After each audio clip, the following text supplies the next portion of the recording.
Hello everyone.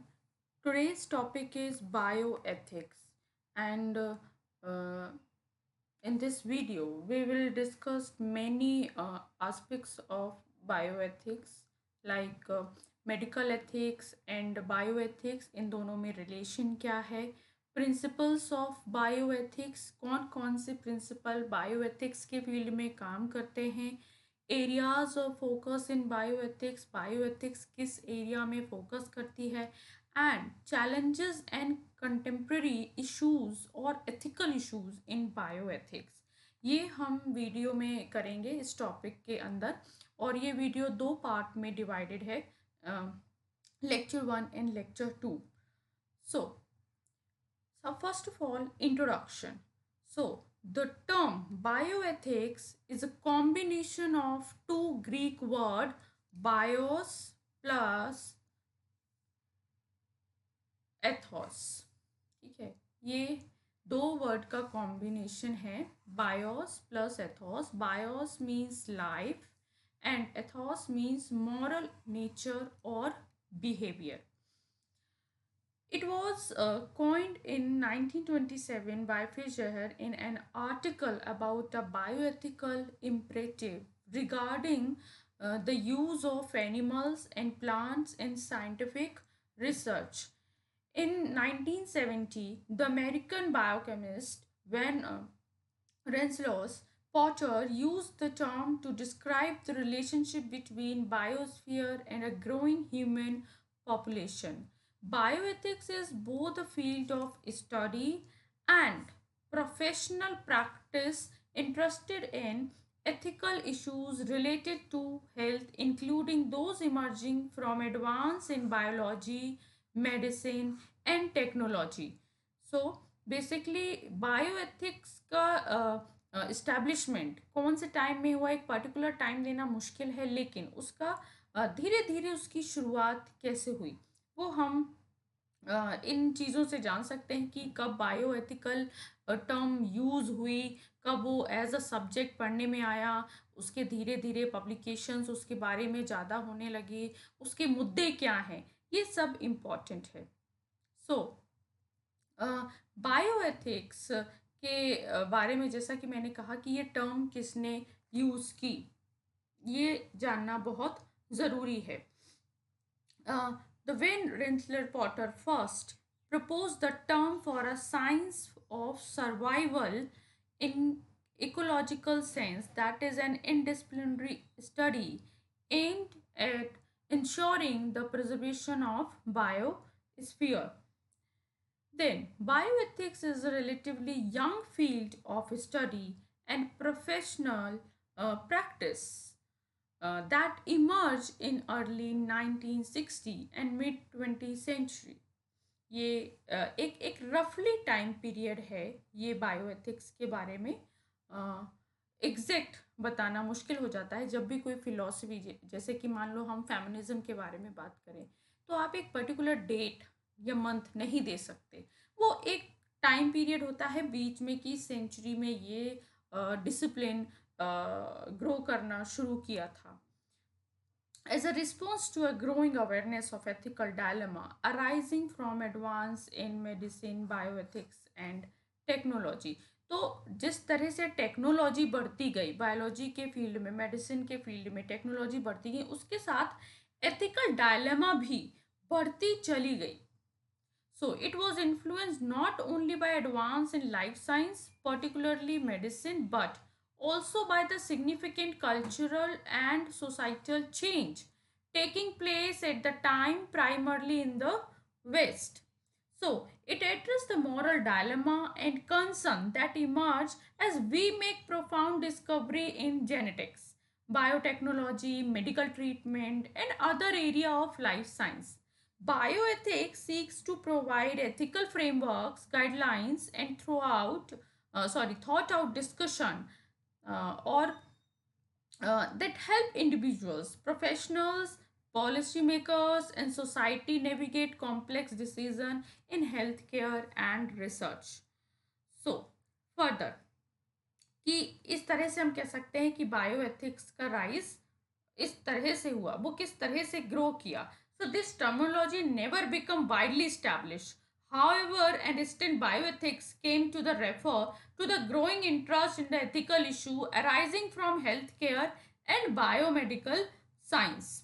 So in history and background can be traced through key milestone. ये धीरे धीरे धीरे bioethics के जो मुद्दे थे वो लोगों के बीच इंटरेस्ट जगाते गए, और अब आप देखो आज के टाइम पे बायोएथिक्स एक बहुत बर्निंग टर्म है. यानी लोग उसके बारे में बहुत क्यूरोसिटी है उनके मन में जानने के लिए कि हम इसके अंदर क्या पढ़ते हैं और किस तरह के हम इश्यूज को डील करते हैं, ये सब. नाउ फर्दर, जब हम बायोएथिक्स की बात करते हैं तो कहीं ना कहीं हम बायोएथिक्स और मेडिकल एथिक्स को एक साथ कनेक्ट कर देते हैं, जबकि इन दोनों में डिफरेंस है. So medical ethics and bioethics, अगर कई लोग कहते हैं कि बायोएथिक्स मेडिकल एथिक्स का ही पार्ट है या बायोएथिक्स और मेडिकल एथिक्स सिनोनिम्स हैं, तो हम देखते हैं कि एक्चुअल में है क्या. Bioethics can also be seen as a modern version of a much older field of thought, namely medical ethics, but in many ways it take a completely different approach. Traditionally, medical ethics have focused primarily on the doctor-patient relationship. जो medical ethics है वो primarily किस चीज़ पे focus करती है कि doctor relationship, doctor and patient का relationship कैसा होना चाहिए and the qualities of a doctor. एक डॉक्टर की क्या क्या क्वालिटी होना चाहिए, उसको ऑनेस्ट होना चाहिए, उसको सिंपैथेटिक होना चाहिए अपने पेशेंट के लिए, है ना. उस पेशेंट को वेल इंफॉर्मेशन मिलनी चाहिए, ट्रस्टवर्दी होना चाहिए, एक ट्रस्ट का रिलेशन होना चाहिए. सो एक अच्छे डॉक्टर की क्या क्या ड्यूटी है, मेडिकल एथिक्स इस पे ज़्यादा फोकस करता था. एक डॉक्टर और पेशेंट के बीच कैसा रिलेशन होना चाहिए. So it has also been very concern with relation between colleagues within the profession. Even जो मेडिकल प्रोफेशन है उसमें कॉलीग का एक दूसरे से जो बिहेवियर है वो कैसा होना चाहिए, उनके बीच की रिलेशनशिप कैसी होनी चाहिए, ये सब वो बताते थे, है ना. तो आप देखिए कि यहाँ पे हम कोई स्पेसिफिक मुद्दा लेके बात नहीं कर रहे हैं. Medical ethics is all about moral code for the relationship between doctor and patient, doctor and patient's family. यानी एक आप कैसा एथिकल बिहेवियर मेंटेन करते हैं. Secondly, whenever we talk about medical ethics, एक इम्पॉर्टेंट टर्म है that is Hippocratic oath, है ना. क्योंकि आप लोगों ने भी सुना होगा कि जो भी मेडिकल के प्रोफेशन में आता है तो सबसे पहले उन्हें ओथ लेनी पड़ती है, शपथ लेनी पड़ती है. ये क्या है हिपोक्रेटिक ओथ, क्या है. Hippocrates, ancient Greek physician who lived during Greece's classical period and is traditionally regarded as father of medicine. So Hippocrates जो थे वो किस किस पोजीशन से जाने जाते थे, father of medicine. He has been revered for his ethical standard in medical practice, mainly for the Hippocratic oath. अब ये oath क्या है. So in ancient ethical code were often expressed in the form of oath. The best known medical oath in the Western tradition is the oath of Hippocrates, often regarded as the very foundation of Western medical ethics. In the oath, the physician pledged to prescribe only beneficial treatment according to his ability and judgment, to refrain from causing harm and hurt, and to live an exemplary personal and professional life. तो oath में basically ये कि आप patient का एक beneficial treatment करेंगे, ठीक है, अपनी एबिलिटी के अकॉर्डिंग, अपनी कैपेसिटी के अकॉर्डिंग, जितना आपकी नॉलेज है, जितने आपके अंदर स्किल है, आप उसको ऐसा ट्रीटमेंट जो हार्म ना पहुंचाए, है ना, जो हर मायने में जो बेनिफिशियल हो. एक डॉक्टर वैसा ट्रीटमेंट करेगा. आप कभी भी सेल्फिश मोटिव नहीं रखेंगे ट्रीटमेंट के लिए. Then, the oath established the principle of beneficence and non-beneficence. कहने का मतलब कि आप बेनिफिशियंस यानी उपकार, एक सिंपैथेटिक वे होना चाहिए। नॉन मेलिफियंस यानी गैर नुकसान, यानी कोई नुकसान ना हो। तो बेसिकली ये इसी को शॉर्ट में आप समझ सकते हैं कि ऐसा ट्रीटमेंट जो बेनिफिशियल हो और किसी भी तरह का हार्म ना पहुंचाए। So that is, the doctor must act so as to benefit their patient and seek to prevent harm. In addition, the oath provision on giving a potion means होता है किसी टाइप की मेडिसिन देना, या फिर आप औषधि कह सकते हैं, टू प्रोड्यूस एन अबॉर्शन और giving any poison to end the life of a patient is consonant with the view of sanctity of human life. कहने का मतलब कि ओथ में ये भी शामिल था कि आप किसी भी तरह का ऐसी औषधि नहीं दे सकते हैं जो अबॉर्शन के लिए रिस्पॉन्सिबल हो, या फिर जिस ऐसा कोई ड्रग या फिर पॉइजन जिससे लाइफ ख़त्म हो जाए।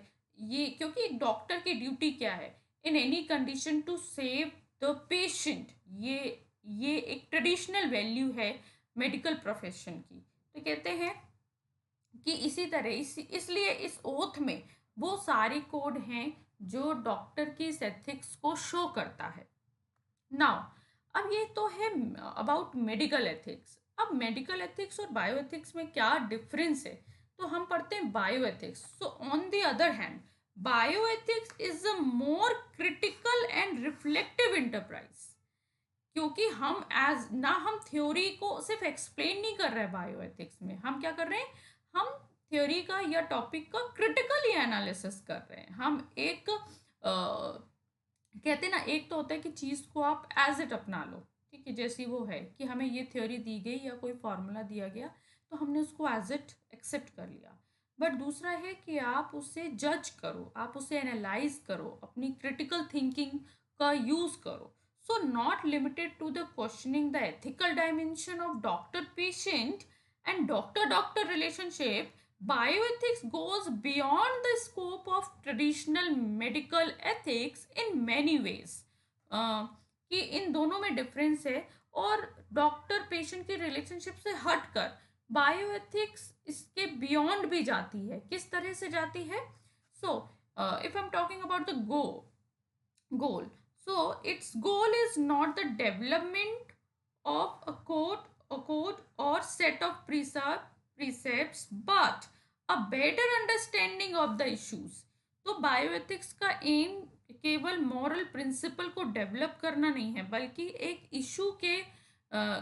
इशू को कैसे समझा जाए, उसकी बेटर अंडरस्टैंडिंग कैसे हो सकती है, वो इसके बारे में है। Secondly, bioethics is willing to ask deep philosophical question about the nature of morality, the value of life, personhood, consent, etc.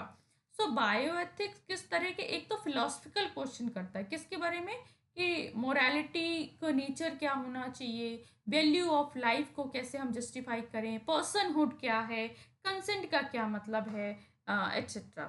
Then bioethics involves issue of public policy and direction and control of science. तो हम ये नहीं कह सकते कि bioethics और medical ethics same है। So in all these senses bioethics is a new and distinct field of inquiry. Nevertheless its history must begin with the history of medical ethics. आप कहीं ना कहीं कह सकते हो कि मेडिकल एथिक्स के टाइम पे ही बायो एथिक्स इस्टेब्लिश होना या फिर ग्रो करना शुरू की थी, बट बायो एथिक्स अपने आप में एक डिस्टिंक्ट फील्ड है, उसके प्रिंसिपल्स अलग हैं, उसके इश्यूज अलग हैं। नाउ एक और टर्म आती है, दैट इज नर्सिंग एथिक्स। ठीक है, अब नर्सिंग एथिक्स क्या है? Professional nursing had it's beginning in 19th century England, where Florence Nightingale establish the first school of nursing. ठीक है, तो ये आपने भी इनका नाम सुना होगा, फ्लोरेंस नाइटिंगेल, जिनको नर्सिंग एथिक्स के लिए एक बहुत रोल मॉडल की तरह माना जाता है। क्यों माना जाता है? Because she established the first school of nursing and laid down some of the ethical precepts that would shape the practice of nursing for a long time. Emphasis was placed on a character of nurse. Actually इनके जो principal थे कि एक nurse को क्या होना चाहिए. So she put it a good nurse must be good women. वो कहती हैं कि एक नर्स को एक अच्छी औरत होनी चाहिए. ठीक है. So the professionalisation of nursing and the perception of nurse as ethically accountable in their own right have led to the development of a distinct field known as nursing ethics. Further, nursing ethics focus on the ethical principles, value, and moral consideration that guide the practice of nursing and the care of patient. It provides a framework for nurses to make ethical decisions and navigate complex moral dilemmas that arise in a healthcare setting. Nursing ethics is essential for upholding the integrity, professionalism, and compassionate care that patients accept from healthcare providers. Now, if I'm talking about की aspects of nursing ethics क्या क्या हो सकते हैं, है ना. क्योंकि जैसे कि आप इसको रिस्पॉन्सिबिलिटी से भी समझ सकते हैं कि एक नर्स का होना क्या क्या रिस्पॉन्सिबिलिटी लेके आता है. So next is the key aspect of nursing ethics क्या क्या इंक्लूड करता है. तो first is patient centred care. It means nurses are dedicated to the well-being and best interest of their patient. कि नर्स को सबसे पहले अपने patient, actually patient is a primary duty of nurse. So patient autonomy and dignity are central principle, being that patient have the right to make informed decision about their care and their choice should be respected. तो यानी एक patient की autonomy क्या है, उसकी dignity, उसका respect, ये सब एक नर्स को मेंटेन करके चलना चाहिए. उसकी चॉइसेस क्या हैं.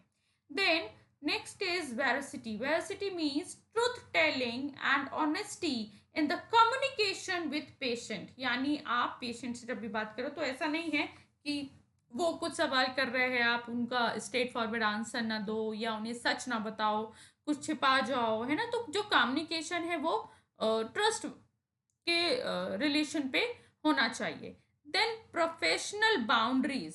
Nursing ethics guides the establishment of appropriate professional boundaries between nurse and patient to maintain trust and prevent conflicts of interest. मतलब कहने का एक प्रोफेशनलिज्म होना चाहिए. ये नहीं कि आप किसी पेशेंट को पसंद कर रहे हैं, किसी को नहीं कर रहे हैं, तो किसी की तरफ आप ज़्यादा केयर दिखा रहे हैं और किसी की तरफ नहीं, तो वो बायस नहीं होना चाहिए. Then cultural competence. Nurse should be culturally competent and sensitive to the diverse background and belief of their patient. तो जो कल्चर डिफरेंस है उसके लिए भी नर्सेस को सेंसिटिव होना चाहिए. ये नहीं कि ये तो हमारा कल्चर है, आप डिफरेंट कल्चर के हो तो आप वो कहीं ना कहीं बिहेवियर में भी रूडनेस आ जाए. Then education and accountability. Nursing ethics is integral to nursing education, ensuring that future nurses are equipped with the ethical principles and skill needed to provide compassionate and ethical care. It also involves mechanism for the accountability when ethical violation occur. अगर कोई ethical violation यानी कहीं खंडन होता है कुछ rules का या कुछ एथिकल बिहेवियर होता है, अनएथिकल होता है या फिर, तो उसको जज करो. ऐसा नहीं है कि नर्स का वो काम नहीं है. पेशेंट के कॉन्टेक्स्ट में जो भी रिस्पॉन्सिबिलिटी है वो नर्स को पूरी करनी चाहिए. इस पे बहुत ज़्यादा फोकस फ्लोरेंस नाइटिंगेल ने दिया था. एक और चीज़ आती है दैट इज एडवोकेसी. ये भी आपको कहीं कहीं देखने को मिल सकती है. क्या है? Nurses often serve as advocates for their patient, ensuring that their rights and preferences are respected and communicated to the health care team. तो ये भी नर्सेस को ध्यान देना चाहिए कि पेशेंट के साथ कैसा कम्युनिकेशन किया जा रहा है, कैसे टीम बिहेव कर रही है। ये सब आप ये नहीं कह सकते कि देखो मैं तो इस डॉक्टर के अंडर में हूँ, डॉक्टर जैसा भी कहेगा वैसा। सो द पॉइंट इज कि नर्स की ड्यूटी डॉक्टर को सर्व करना नहीं, पेशेंट को सर्व करना है। ये हो गया नर्सिंग एथिक्स। ये मैंने आपको इसलिए बताए नर्सिंग एथिक्स और मेडिकल एथिक्स क्योंकि बायो एथिक्स के कॉन्टेक्स्ट में हम इन टर्म्स को लेके कंफ्यूज हो जाते हैं, इसलिए। अब अगर हम आगे बात करें तो आता है प्रिंसिपल्स ऑफ बायो एथिक्स, कि बायो एथिक्स किस किस प्रिंसिपल पे काम करता है। For example respect for autonomy, हम इसको डिटेल में भी पढ़ेंगे, ठीक है, डिटेल में पढ़ेंगे। Then beneficence, non-malfeasance, then justice, confidentiality, respect for person, informed consent, etc. अब हम इसको पढ़ते हैं डिटेल में। First of all respect for autonomy. Autonomy refers to an individual right to make their own decision about their medical care and treatment। सबसे पहले अगर हम एक पेशेंट के कॉन्टेक्स्ट में ऑटोनॉमी की बात कर रहे हैं, ऑटोनॉमी का मतलब होता है इंडिविजुअल चॉइस। आप क्या डिसीजन ले रहे हैं, क्या चूज कर रहे हैं। तो अगर हम मेडिकल फील्ड में बात कर रहे हैं तो वो किस तरह का ट्रीटमेंट चूज कर रहा है, वो क्या चाहता है, उसकी हमें रिस्पेक्ट करनी चाहिए। Respecting patient autonomy is a foundational principle in bioethics, as it upholds the importance of informed consent and respect for individual choice. Then second is beneficence, होता है एक तरह का, इसका मतलब होता है उपकार, ठीक है। So beneficence emphasize the obligation to do what is best for the patient well-being. Healthcare professionals should aim to maximize benefits and minimize harm when providing care. So आप देखो कि पेशेंट के हक में क्या है, पेशेंट सबसे अच्छा उसके में क्या है, कौन सा ट्रीटमेंट है ना, वो ध्यान में रखते हुए एक डॉक्टर को आगे प्रोसेस करनी चाहिए। देन नॉन मेलफियंस, ये क्या है, ये है गैर नुकसानदेह, यानी कोई नुकसान ना हो, तभी हम कह रहे हैं इसका मतलब है डोंट हार्म और do no harm. So health care providers should avoid causing harm to patient and should prioritize avoiding action that could result in negative outcome। तो ऐसा ट्रीटमेंट में ये भी ध्यान रखना है कि पेशेंट को कोई नुकसान ना हो, जैसा कि मैं पहले भी एक्सप्लेन कर चुकी हूँ। देन इसके बाद आता है justice. So the principle of justice deals with fairness and equitable distribution of resources and benefits, कि आप न्याय देखो, सारे पेशेंट के साथ न्याय होना चाहिए, नहीं किसी को ज़्यादा रिसोर्सेज मिल रहे हैं किसी को कम। It involves ensuring that all individuals have equal access to health care and are treated fairly in research and treatment decision. Then confidentiality, confidentiality का मतलब क्या है, protecting patient confidentiality is crucial in maintaining trust between patient and health care professionals. It involves keeping patient information private, क्योंकि जब एक patient होता है वो अपने डॉक्टर को बहुत सारी जो इंफॉर्मेशन देता है वो प्राइवेट इंफॉर्मेशन होती है, तो उसको उसको गुप्त रखा जाए, उनको कॉन्फिडेंशियल रखा जाए। Then respect for person, this principle emphasizes treating individual as autonomous agent with their own value and desire। इसको हम ऑटोनॉमी के अंदर भी इंक्लूड कर सकते हैं, जो हमने पहला पॉइंट पढ़ा था। It involves obtaining informed consent and protecting vulnerable population, ठीक है। कि आप देखिए ऐसा नहीं है कि जो वनरेबल पॉपुलेशन है, जो डिफॉर्म्ड हैं या ओल्ड हैं, उनको आप रिस्पेक्ट नहीं करते और उनको आप एक्सपेरिमेंट का हिस्सा बना रहे हैं, तो ऐसा नहीं होना चाहिए। देन इन्फॉर्म्ड कंसेंट, जो अभी पहले भी आया। So bioethics emphasise the importance of informed consent, ensuring that individuals have the necessary information to make autonomous decision about their medical treatment, participation in research, and end of life care.